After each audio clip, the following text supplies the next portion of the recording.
Mendeetan zehar, gatza izan da herri gisa eratu gaituen osagaia.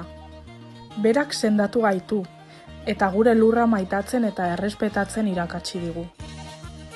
Betidanik, Elgorriagako emakume eta gizonek fruituak lortzeko gogor lan egin duten lur hori.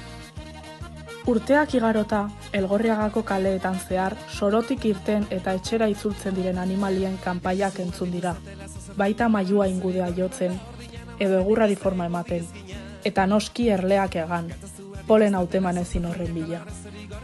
Berak, gatzak, gure marik harrotu gaitu eta bihurtu gaitu gaur egun garen herri abegikor, gogotsu eta xarmangarri honetan. Gure oraina eta etorkizuna ezagutu ditzaten pertsonei beso zabalik itxaroten duen herria.